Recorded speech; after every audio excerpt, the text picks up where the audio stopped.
Greetings, inner wealth champions. You are checked in with Ameer Naseer. And before we get started with today's video, family, I wish you all inner wealth, which we know is the overall state of our holistic health, family. So today's video, family, I do want to first, it's been a while, but I am still here. And I'm still alive, I'm still well, I'm still walking out my path and my journey. So today's video will be about a therapeutic strategy and tool that's used within the context and framework of functional medicine known as the 5R, right? It's this framework that seeks to restore the gut microbiome. And so that's what today's video will be about. So let's just go ahead and jump right in without wasting any time. So prior to reviewing this 5R tool for restoring the gut microbiome, I do want to ground us in the gut microbiome and just key things to know and understand. So the gut microbiome also is referred to, or the gut is also referred to as the second brain, right, in our body.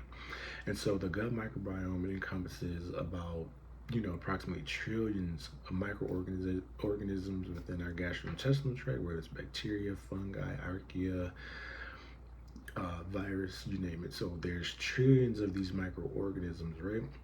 And a healthy gut is comprised of microbial diversity, so a diversity of these microorganisms, right? And so whenever there's an imbalance, and even an imbalance between, let's say, gram-negative or gram-positive bacteria, this creates, a state of dysbiosis, which leads to inflammation in the gut, which also contributes to neuroinflammation, which is essentially inflammation of the central nervous system comprised of the brain and the spinal cord.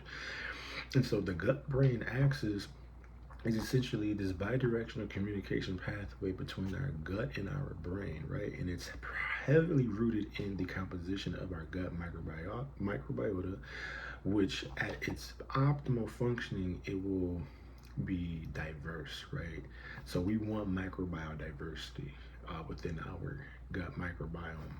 And so it's also important to note that before I get to that point, it's also important to note that the gut communicates with the brain via the enteric nervous system, which is a network of neurons and glial cells that reside in our gastrointestinal tract, via the vagus nerve, which is one of the primary pathways, one of the primary communication pathways between the gut and the brain, right? And then lastly, before moving into this therapeutic tool, I do want us to ground us in most of the immune system resides in our gut, right?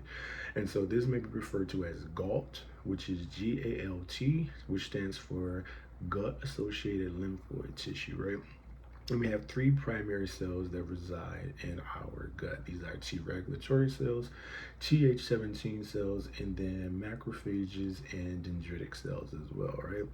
And so I just wanted to ground us in how this bidirectional communication pathway between the gut and the brain is facilitated through the enteric nervous system and the vagus nerve, but also involves signaling within the endocrine system and immune system. So you see the interconnectedness of these different systems within our body, and then the direct correlation between the health of our gut and then the functioning of our brain, an optimal brain health, cognitive function, and then protection against these neurodegenerative diseases and mental health disorders, right?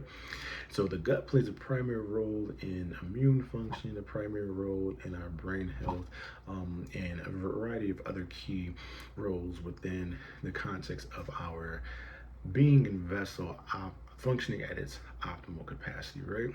And so I just wanted to ground us in that before moving on to the 5R therapeutic tool for restoring the gut microbiome, all right? So let's say now we have a compromised gut microbiome.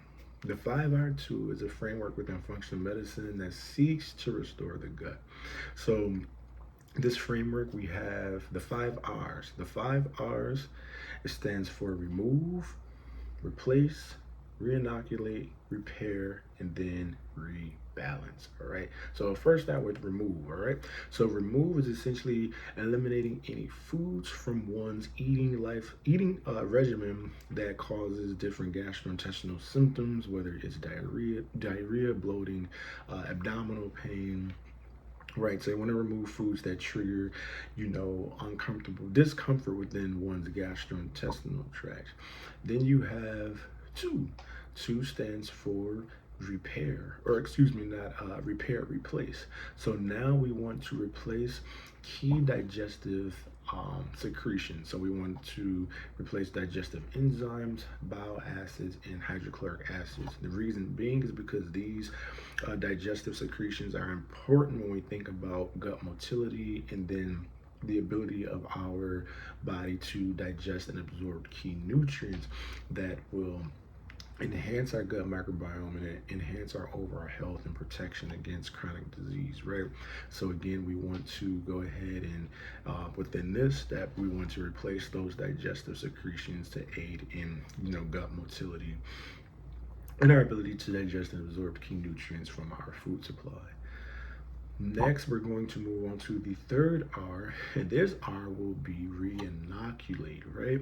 So when thinking about this stage in the 5R framework, reinoculate simply refers to the introduction of probiotics, right? So probiotics are important because they enhance our gut flora, enhance our gut microbiota, and contributes to the regulation of beneficial microbes that reside in our gut, right? Ultimately aiding in microbial diversity, which I described earlier as being key in a healthy gut microbiome. So while this stage also prioritizes an introduction of probiotics, I do think it's an excellent time to talk about the importance of prebiotics when we think about gut health. So prebiotics essentially serve as food for probiotics, which further enhances our gut flora, our gut microbiota, and contributes to a diverse composition of microorganisms that resides in our gastrointestinal tract, ultimately enhancing the communication between our gut and brain. All right. Next, within this 5R framework, we have repair, all right? So repair is when we are working with someone, or let's say you yourself are experiencing, symptoms of gastrointestinal distress, you want to then prioritize foods and key nutrients that are unfortunately lost when one experiences gut dysbiosis, right? So any key nutrients that are primarily affected when one experiences gut dysbiosis, these are the key nutrients that we then want to prioritize in this stage, stage of repair, right? So we may want to then seek out high fiber foods. We may want to seek out foods that are, high in probiotics, right? We then want to, incorporate prebiotics, right? Anti-inflammatory foods that contain omega-3 fatty acids or B complex vitamins, antioxidants such as vitamin C, E, and A, right? And then zinc. So at this point in the process, we're going to prioritize key nutrients that are impaired. The absorption of these key nutrients are impaired when in a state of gut dysbiosis. So at this, repair stage, that's what we want to focus on, are the key nutrients that are affected when we experience gut dysbiosis.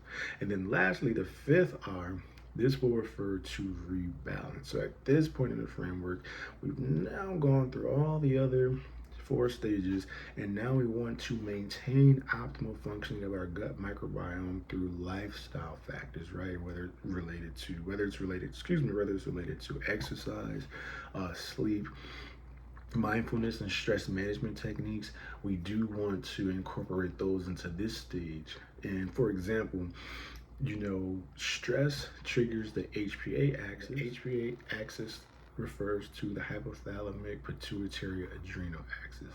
And so stress triggers the HPA axis, which then leads to neuroinflammation, and then prolonged stress increases cortisol release, which leads to leaky gut and a decrease in the integrity of the gut barrier, right? So at this point in the process, we want to, of course, prioritize lifestyle factors that sustain optimal well-being of our gut microbiome. So again, we want to prioritize things such as exercise, sufficient amount of sleep, and then of course we want to prioritize stress management techniques. And stress management, as we know, stress contributes to neuroinflammation, chronic low-grade gut inflammation, and this can also lead to harmful pro-inflammatory cytokines that cross the blood-brain barrier, again further exacerbating gut dysbiosis and neuroinflammation. So at this stage, we want to, of course, just prioritize lifestyle factors that maintains the integrity of our gut barrier and maintains optimal gastrointestinal function, right? And so again, hope you enjoyed today's video. This was just meant to review the 5R framework within the context of functional medicine when seeking to correct gut gastrointestinal tract that is experiencing dysbiosis. All right, so again, I hope you all enjoyed today's video. I look forward to seeing you all in the next video, and I appreciate you all for checking in with me. Again, I'm Ameer Naseer, and I wish you all an inner wealth, which we know is the overall state of our holistic health family. Peace.